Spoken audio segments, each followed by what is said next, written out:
And welcome to another edition of The Rundown with Ramon. My name is Ramon Ray. So glad you're here with me today. We're going to have an amazing time together today. Why? Because you're here with me, and that's all that matters. Imagine you weren't here. What a lonely show it would be. So again, welcome to a brand new edition of The Rundown with Ramon. We have a lot of topics to go over today. We're going to talk about 5 ways to captivate potential business buyers, and they are potential. We're going to talk about one to be more successful. Psychology says you should stop trying to be optimistic and instead be hopeful. 7 tools to help block the technology distractions that we all have. How to gracefully decline a promotion, and more so, why would you want to do that? How design practices enhance your marketing strategy. We're going to touch on using video and email to engage customers and close deals. We're going to talk about effective business writing, the importance of plain language, 7 ways to leverage branded podcasts to grow your brand, why the founder of this fast-growing company takes off 4 times a year, and 6 self-care tips to elevate your well-being. Once again, my name is Ramon Ray. This is The Rundown with Ramon. We got a jam-packed episode for you today, and I'm so glad you're here. All we do on The Rundown with Ramon is ask for pretty much one simple thing. That's for a little bit of your time to give you the top things you need to know to live your best life or start or grow your business. Thank you for that. I appreciate it. So we got a lot in store for you today. Who am I? Well, I'm your host, of course. Started 5 companies, sold 3 companies, authored 5 books, motivational keynote speaker, and more. Get to know me better on at RamonRay.com. Get to know me better at zoneofgenius.com. And I have a special treat for you today if you listen to the very end. So with that, let's get started on The Rundown with Ramon. Ding, ding, ding, ding, ding, ding, ding. 5 ways to captivate potential business buyers. Listen, if we're in business, that means we need customers. If we don't have customers, we're not in business. How do you captivate? How do you get the attention of potential business buyers? It doesn't mean they're buying from you, but at the very least, how do we seek? How do we get their attention? And I want to touch on that today. Our friends at Forbes talk about that, written by Brian Slipka. And again, the potential is important. Sometimes I do believe we go after the customer first, when I think we should slow down a bit. Maybe we shouldn't go after the customer first. We should at first just go after getting a potential customer, getting their attention. 1, emphasizing differentiation and unique selling proposition. I bet you've heard this before. I bet this is not new to you. I bet, in fact, you know this. But are you emphasizing how you're different in the market and how you are unique? Are you emphasizing that? That is absolutely important. What makes you different? What makes you special? We're all doing similar, same things. Coffee's a dime a dozen, some black liquid that comes from beans. But Cafe Bustelo has a slightly different edge for me. So what's your unique selling proposition that you can match to the right customer? Number 2, showcasing growth potential. Are you highlighting and showcasing how your business is growing to draw buyers in, how successful you are? And I would add to this and say, are you showcasing to future customers how working with your company can help them grow? Number 3, are you conveying a compelling narrative? This is important. A savvy business owner will tailor a business's narrative to the interested buyer. This means aligning the narrative with the buyer's broader vision and strategic goals and aspirations. Conveying a compelling narrative. And I would say another way this could be known as telling a story. Telling a story. Building credibility and trust. Every transaction is built on trust and business ownership. Transitions are no different. Building credibility and trust. I talk about this in the Celebrity CEO rubric, celbrityceo.com. Building credibility and trust are so important. And number 5, focusing on synergies and integrations. Business owners can help buyers visualize their version of a business and the integration process they will go through by showcasing how the buyer's existing assets and capabilities could mesh with the business they are looking to buy. So I want to recap that, focusing on synergies and integration, building credibility and trust, conveying a compelling narrative, showcasing your growth potential, emphasizing differentiation and unique selling proposition. If you're looking for ways to captivate potential business buyers, again, written by our friends at Forbes. Once again, my name is Ramon Ray. This is the Rundown with Ramon. All we ask is for a little bit of your time to give you the top things you need to know to live your best life or start or grow your business. And I'm so glad you're here with me today. Ding, ding, ding, ding, ding, ding, ding. This grabbed me as very interesting. Ditch optimism, cultivate hope. Psychology says it's better for success. Ditch optimism, cultivate hope. Now, I don't know exactly what all this means, but we're going to pour into it, right? Our friends at Inc. No, hope and optimism are not the same thing. And research is clear that for positive life outcomes, hope is more important. Expert opinion written by Jessica Stillman. Self-help gurus and business coaches extol the benefits of positivity. So why is the headline of this article telling you that you should really stop aiming for optimism? It's not because grouchiness or fatalism is better than positivity. It's because research actually makes a distinction between different kinds of positivity. Hope is not the same thing as optimism. And if you really want to maximize your chances of making a positive impact on the world, then what you should aim for is hope.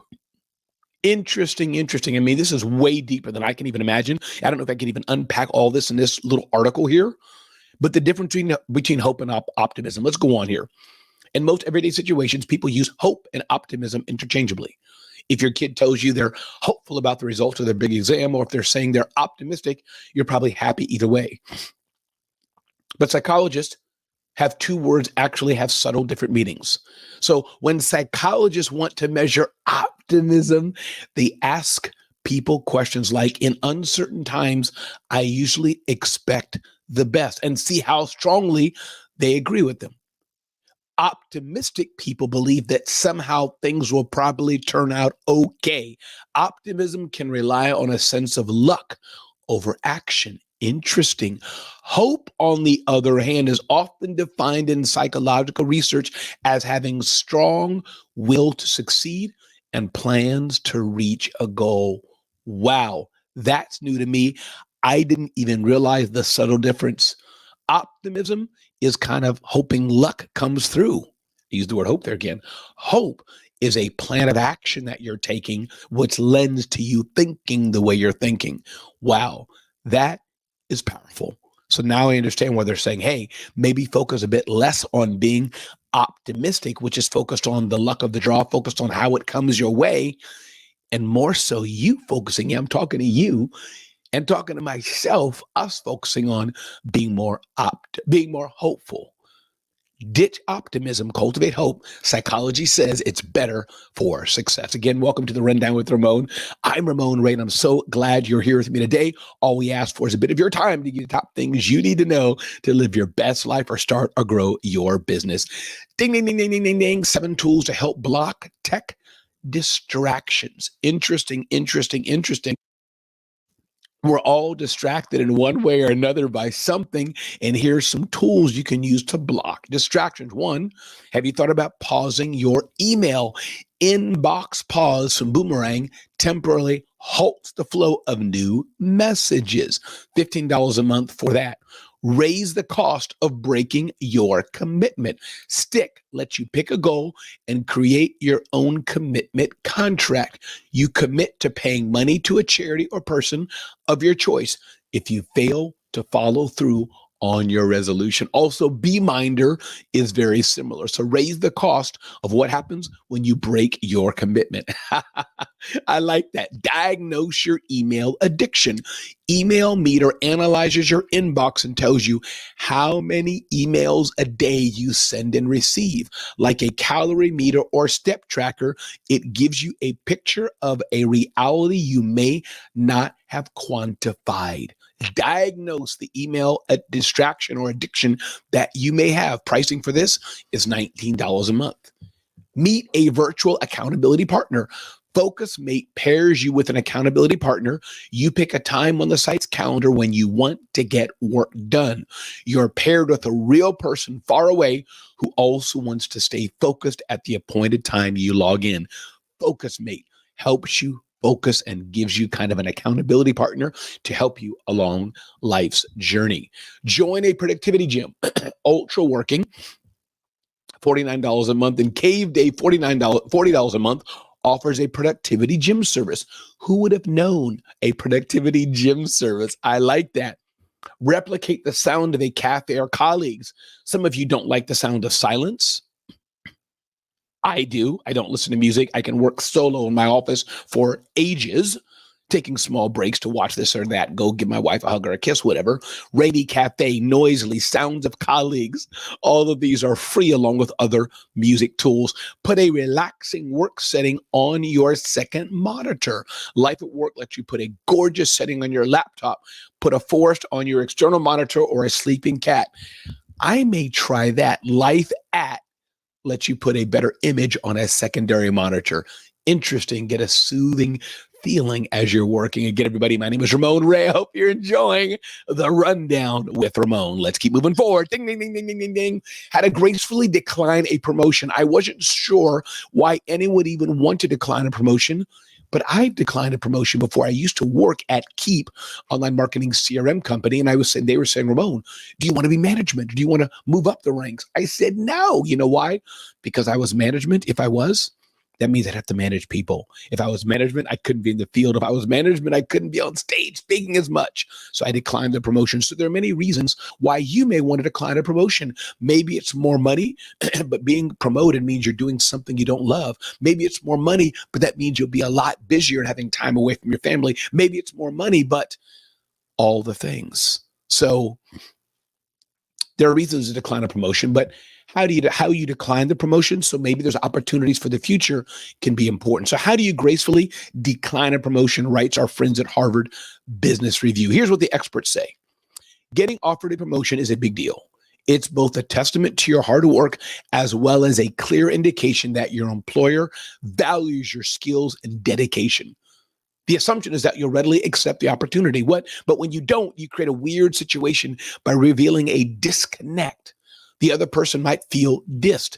So how do you do that? One, probe for reluctance. Before you officially turn down the promotion, Clark recommends exploring the underlying reasons behind your own hesitation. The advice is especially pertinent for women, says the experts. Many women contemplating motherhood might pass up promotions early in their careers, fearing the challenges of balancing work and family. Decline promptly and compassionately. If you are 100% sure you don't want the promotion, Clark recommends declining as swiftly as possible, preferably within 24 hours. That's nice. And compassionately, not arrogantly, but expressing thanks for the opportunity. Be tactful and tactical. While there's no need to provide an exhaustive account of your decision, framing it strategically is important, Ember says. If the job truly isn't for you, Clark recommends focusing on the aspects of your current role that you really enjoy and excel at. If you want to keep your options open, Clark advises diplomacy. Other thing you could do is consider a compromise rather than a yes or no. Maybe there's a middle ground. Hey, well, I don't want this. Maybe I can do that. Again, writes our friends at Harvard Business Review. Propose something altogether new. That's an idea. Some things to remember. Identify the underlying reasons for not wanting promotion. Consider accepting the promotion with clearly defined boundaries. Highlight your interest in taking on specific higher level tasks. Don't prematurely opt out of a promotion due to potential conflicts between work and family. Prolong your decision. Don't do that if you're certain you don't want it. Delve into an exhaustive account of why you don't want the offer. Listen, everybody, my name is Ramon Ray. This is the Rundown with Ramon, and I'm so glad you're here today, and I'm so glad that you're enjoying the Rundown with Ramon, even with a continued raspy voice. Ding, ding, ding, ding, ding, ding, ding. How design practices enhance your marketing strategy. Design is important when things don't look so great it reflects on your brand. I hope the Rundown with Ramon looks a little half decent. Got my collar on, got some branding in the top and bottom. We want to look snappy on the Rundown with Ramon. All we ask is for a little bit of your time to give you the top things you need to know to live your best life or start or grow your business. So how do design practices enhance your marketing strategy? It's an important question to ask. Brand identity reinforcement. Brand identity is at the heart of all marketing efforts. It's the amalgamation, as I read here from marketingprof.com, of visuals, messaging, and values that define how the public perceives your brand. And a part of that brand consistency is consistency in visual elements, brand messaging through design, emotional connectivity. These are things that are important. Use-centered design for marketing collateral. User-centered design aims to forge deeper connections with your audiences. Adapting to multi-channel marketing. What are you doing to have multi-channel marketing? Measuring design impact on marketing ROI. This is important as well. So design is important, and you may not be a designer, but make sure you hire a designer to go through your material, go through your website, go through your email, and see how can it be made better. Peter, welcome, Peter. Glad you're here. Peter Ricciardi is here in the house. Glad you're here. And he agrees that branding is important and it's gotta be snappy. Welcome, Peter. Glad you're here today. Ding, ding, ding, ding, ding, ding, ding. Using video and email to engage customers and close deals. Using video and email to engage customers and close deals. Again, if you're just joining, my name is Ramon Ray. This is the Rundown with Ramon. Get to know me better at RamonRay.com. Get to know me better at zoneofgenius.com. Glad you're here today. So video is important. Video humanizes and personalizes your brand. How can you leverage the power of video to do more? Well, one, you can have behind the scenes video walkthroughs. That's one thing you can do with video to engage and bring people in. Number two, video testimonials. People who are giving testimonials about the power of your working with you in your business. So video testimonials are important to capture testimonials of potential customers. Number three, customer service follow-up. This is important. Are you following with customers? Maybe with a snappy, short video.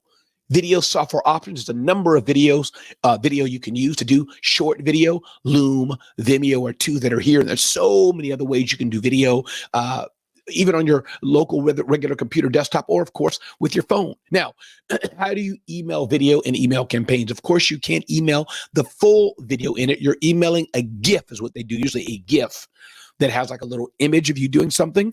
And then when they click it, they go to a site to look at it. So when people talk about their embedding video, it's usually with a GIF. And then from the GIF, people are enticed to click and see the full video. If you're not using video in your business, why not? Video is a powerful, powerful way to humanize and personalize your brand and better connect with people. I'm so glad you're here on the Rundown with Ramon. My name is Ramon Ray. Started 5 companies, sold 3 companies, authored several books. Get to know me better at RamonRay.com. Get to know me better at zoneofgenius.com.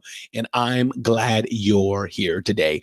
Ding, ding, ding, ding, ding, ding, ding. Moving forward, effective business writing, the importance of plain language. This is from our friends at SBBC, smallbusinessbc.ca in Canada. I don't think there's a lot I need to say about this. Sometimes we can be tempted to write in high affluent, complicated language. But the simpler we're able to communicate, an effective idea to our customers, or before they become customers, or even members of our team, members of our staff, or even our family, even members of our church. Plain language can help us sell the ideas we're trying to convey much better. It's easy to speak in complicated terms. It's easy to speak all over the place. But did you know the more complicated you speak, the more you may be losing a potential customer? You're trying to sell an idea, but you're selling an idea and you're speaking in a language that's too complicated for your end user. It's okay to speak simple.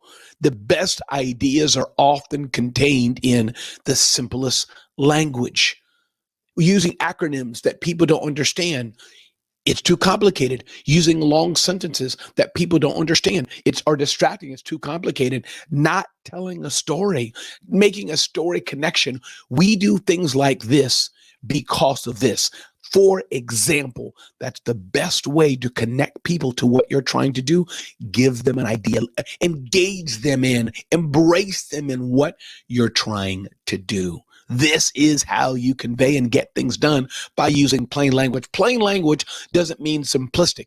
Plain language doesn't mean stupid. It just means connecting to people where they're at. Again, my name is Ramon Ray. This is the Rundown with Ramon, and I'm so glad you're here today. All we ask at the Rundown with Ramon is for a little bit of your time. That's all we ask is for a little bit of your time to give you the top things you need to know to live your best life or start or grow your business. And I hope you're enjoying the Rundown with Ramon. Let's keep moving forward. Ding, ding, ding, ding, ding, ding, ding. 7 ways to leverage branded podcasts to grow your brand. This is a podcast in some way. It's a show. Yeah, it's video. Many times we think of podcasts as just audio, but podcasts can also be branded for your company. Let's dive into a bit and see what that may mean. A branded podcast, why it's important. That probably means it's not just a consumer podcast, not just for fun and giggles. There's a particular purpose for it. As a business owner who witnesses the impact of podcasting on Fortune 500 brands daily, I can attest to its transformative potential, writes the writer at Forbes. No matter whether you're in the financial services, CPG, pharmaceutical, or tech industry, podcasting can enable companies to forge deeper connections with audiences, driving engagement and nurturing relationships. Its accessible format and broad reach provide companies with a unique opportunity to elevate the brand's perception and influence. So, how can you use a branded podcast? 1, focus on having authentic conversations that offer true value. Authentic conversations that offer value to your user, to your listener, not where you're just selling something. Number 2, humanize your brand. Be human, be personable. Let people know that there's a human behind it, not some static robot. Number 3, aim to strengthen client and consumer relationships. This is important as well. Strengthen the relationships that you have with your customers and or the audience you seek to reach. Foster corporate culture. Internal podcasting is a form of internal communication used to deliver messages and updates to employees within your company. Expand your brand's reach. Have you thought of collaborating with industry experts and influencers to expand the podcast, expand the brand? Elevate your executive thought leadership. Your executives are there for a reason, and they have opinions on things. They have ways they can help other customers, ways they can help other businesses, ways they can help their peers. That's called that thought leadership. What's your point of view? What's your opinion? How do we solve a problem? Not just selling the product, but giving us your expertise on something. Number 7, consider your brand's positioning and perception. So I encourage you, if you're not using the power of podcasting, writes Fatima Zaidi of Forbes, you want to consider doing that. Podcasting can be a powerful way to extend your brand, extend your reach, and let people know that you're there. Ding, ding, ding, ding, ding, ding, ding. Why the founder of this fast-growing company takes off 4 times a year to think. Every entrepreneur needs time to really sit down and think. Alan Jorogi from Active Healthcare bakes it into his year of active healthcare to take off 4 times a year. Now you may say, Ramon, is that too much? I don't think anything is too much if it helps your business grow, if it can help you think. And he may take those vacations with his family where it's away from work, or those could be vacations where it's just time to think. Maybe it's a day, maybe it's half a day. But nothing hurts taking time to think. Sometimes we run in our companies, we run in our businesses, but we don't take enough time to think. Not taking enough time to think can impede our business's growth. So take time to think. Moving forward, again, thanks for being here on the Rundown with Ramon. Last point of the show, 6 self-care tips to elevate your well-being. 1, get outdoors. Don't just stay inside all day. Get outdoors. What about listening to soothing music? What about practicing deep breathing? Are you cultivating positive emotions? Trying different self-care activities. Build self awareness. It's so important, everybody, that we take care of ourselves and we don't just run ourselves ragged. It's so important because if you're not taking care of yourself, you won't be there for the people in life who really do need you. Once again, everybody, my name is Ramon Ray. This is the Rundown with Ramon, and I'm so glad you took the time to be here today. Get to know me better at RamonRay.com. Get to know me better at zoneofgenius.com. And more importantly, DM somebody today, call somebody today, and let them know that they matter. Let them know why they're special to you. Be sure to be thankful and grateful. Let people know that they matter in your life. People need to hear that. Have a great day. Until next time, see you on the next edition of The Rundown with Ramon.